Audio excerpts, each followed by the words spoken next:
ಪರ್ವತ ಪುರುಷ ಪ್ರೊಫೆಸರ್ ಗಂಭೀರ್ ಸಿಂಗ್ ಯಾನ್ಸಾನ್, ಪದ್ಮಶ್ರೀ 2026.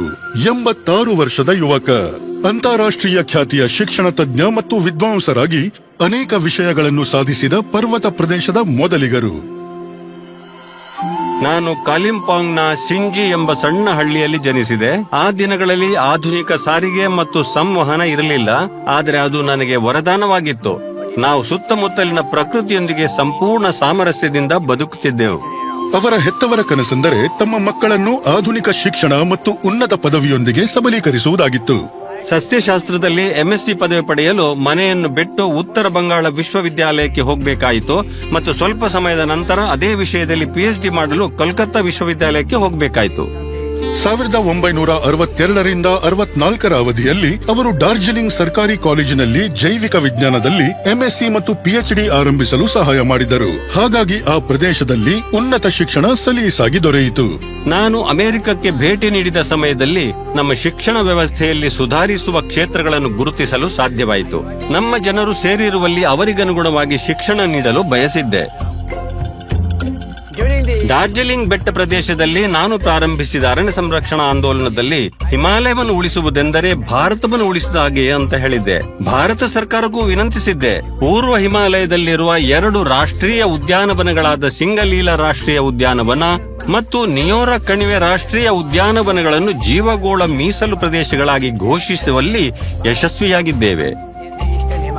1985ರಲ್ಲಿ ಅವರ ತಂದೆ ಕಾಲಿಂಪಾಂಗ್ನ ಸಂಗೈಪುಂಗ್ನಲ್ಲಿ ಗ್ರಾಮದ ಮೊದಲ ಪ್ರಾಥಮಿಕ ಶಾಲೆಗಾಗಿ ಭೂದಾನ ಮಾಡಿದರು. 2014ರಲ್ಲಿ ಅದನ್ನು ಹೈಯರ್ ಸೆಕೆಂಡರಿ ಶಾಲೆಯಾಗಿಸಿ ಅದಕ್ಕೆ ತಾಯಿ ಚಂದ್ರಮಾಯಾ ಅವರ ಹೆಸರಿಡಲಾಯಿತು.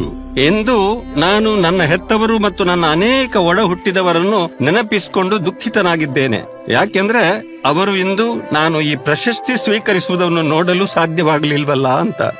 ಪುಸ್ತಕಗಳು ನನಗೆ ತುಂಬಾ ಪ್ರೇರಣೆ ನೀಡುತ್ತೆ. ಪುಸ್ತಕದಿಂದ ನನಗೆ ಸದಾ ಹೊಸ ಒಳನೋಟ, ಹೊಸ ಜ್ಞಾನ ಮತ್ತು ಮಾಹಿತಿ ಸಿಗುತ್ತೆ. ನನಗೆ ನನ್ನ ಹೆಂಡತಿ ಮತ್ತು ನನ್ನ ಕುಟುಂಬ ಸದಸ್ಯರಿಂದಲೂ ಸಾಕಷ್ಟು ಸ್ಫೂರ್ತಿ ಸಿಗುತ್ತದೆ. ಕಾಲಿಂಪಾಂಗ್ನಲ್ಲಿ ಅವರ ಟಿಂಬರ್ ಇಕಾನಾಮಿಕ್ ಮಾಡೆಲ್ ಸುಸ್ಥಿರ, ಕಡಿಮೆ ನಿರ್ವಹಣೆಯ, ಪರಿಸರ ಸ್ನೇಹಿ ಜೀವನೋಪಾಯವನ್ನು ಸೃಷ್ಟಿಸಿತು.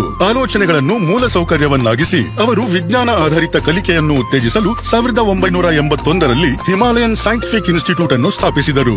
ನಮ್ಮ ಸುತ್ತಮುತ್ತಲಿರುವ ಈ ಎಲ್ಲ ಮರಗಳನ್ನು ನೋಡ್ತಿದ್ದೀರಲ್ಲ, ಈ ಪರಿಸರ ಇದೆಲ್ಲವೂ ಪ್ರೊಫೆಸರ್ GS ಯಾನ್ಸಾನ್ ಅವರ ಕೊಡುಗೆಯಾಗಿದೆ. ಪ್ರೊಫೆಸರ್ GS ಯಾನ್ಸಾನ್ ಅವರು 12 ಗಂಟೆಗಳವರೆಗೆ ಅಧ್ಯಯನ ಮಾಡಿ ನಂತರ 3 ಗಂಟೆಗಳ ಕಾಲ ವಿಶ್ರಾಂತಿ ತಗೊಂಡು ನಂತರ ಕಾಲಿಂಪಾಂಗ್ ಸುಮಿಯಲ್ಲಿ ಅಧ್ಯಯನ ಮಾಡಲು ಕಾಲಿಂಪಾಂಗ್ಗೆ ಪ್ರಯಾಣಿಸುತ್ತಿದ್ರು. ಮಕ್ಕಳು ಪರಿಸರದಿಂದ ಕಲಿಯುವುದು ಮತ್ತು ಅವರು ವಾಸಿಸುವ ಆವಾಸ ಸ್ಥಾನವನ್ನು ರಕ್ಷಿಸುವುದನ್ನ ನೋಡೋದ್ರಲ್ಲಿ ಹೆಚ್ಚಿನ ಸಂತೋಷವಿದೆ. ಅವರಿಗೆ ನನ್ನ ಕಿವಿ ಮಾತೆಂದ್ರೆ, ನಿಮ್ಮ ಜೊತೆ ಯಾರೂ ಇಲ್ಲದಿದ್ರೂ ನೀವು ಮುಂದುವರಿಯಿರಿ ಮತ್ತು ಏಕಾಂಗಿಯಾಗಿ ಮುಂದುವರಿಯಿರಿ. ಏಕಾಂಗಿಯಾಗಿ ಸಾಗಿರಿ, ಏಕಾಂಗಿಯಾಗಿ ಸಾಗಿರಿ.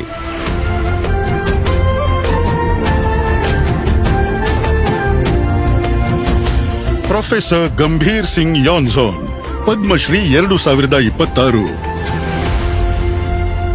ಕೋಟಿ ಕೋಟಿ ನಮಸ್ಕಾರ.